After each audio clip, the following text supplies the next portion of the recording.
Kroger stock is down over 28% from its peak. The market cap is about 41 billion and it pays a dividend of about 2.3%. There are some changes that will happen with Kroger. They're planning to merge with another company to increase their market share.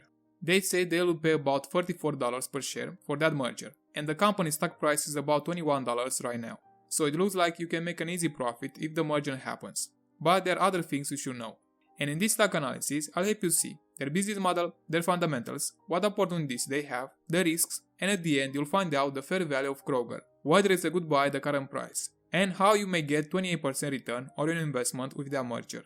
There are many great businesses out there, but only a few are great investments. My goal is to find those investments where I can double my money in the next 3 to 5 years. So let's see if Kroger can be such an investment. Let's begin. Kroger is a US retailer and their business model is like this. You probably know that a retailer buys goods in bulk at low prices and sells them at higher prices in its stores. In addition, Kroger offers gas stations and pharmacies near its stores. They provide those additional services to attract more consumers to their stores. Kroger has over 2,700 stores in the US.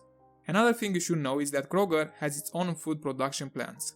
This means they have better control over their supply chain and are not 100% dependent on other suppliers.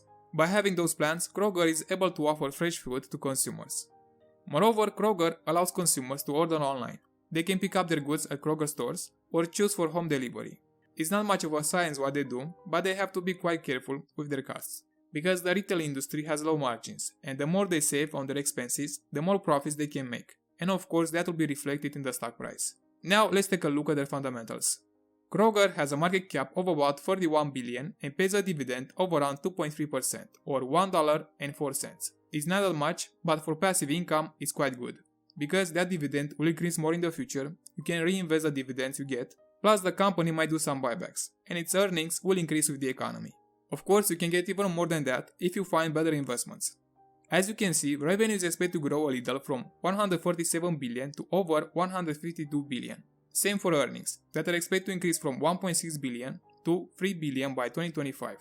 Now, as they plan to merge with another company, their revenue will be even higher and also their profits. I'll discuss more about that merger later in this video. Moreover, their free cash flow is stable, is growing, and allows Kroger to use that money to reinvest in the business, pay dividends, and do buybacks. Total assets are about 49.9 billion, of which cash is around 2.1 billion. Total liabilities are about 40 billion, of which debt is around 14.2 billion. Now, the debt might increase more in the future as they want to do that merger. As they make over 3 billion in free cash flow, they can currently handle that debt well. Now let's see what the opportunities and risks are.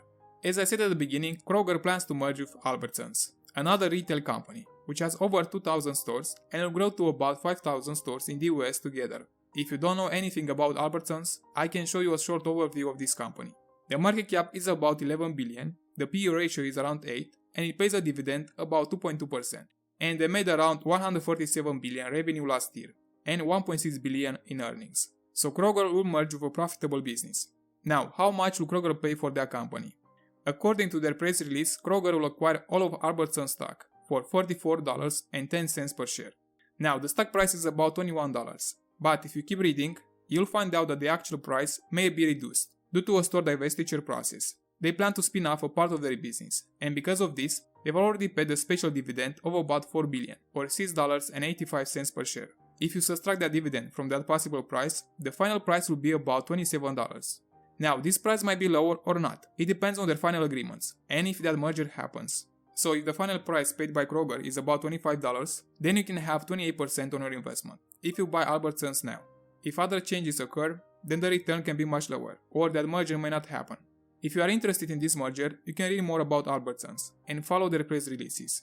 Now, about Kroger, if that merger happens, they'll increase their market share, their revenue will almost double, and their earnings will increase. They might become more efficient in their operations, and you might see even higher profits. Of course, that will come at a price. Kroger will take on more debt to pay for that merger, and will have to handle the loan payments in the future. Other opportunities you can expect are that Kroger will grow with the economy plus inflation. They'll do more buybacks after that merger, and increase the dividend more in the future. You can't expect a lot of growth ahead, but their CEO is confident that the total return will be between 8 and 11% over time. This also depends on the price you pay, because if you buy when the stock price is too expensive, then your return can be lower. You'll find out the fair value at the end. Now let's see the risks.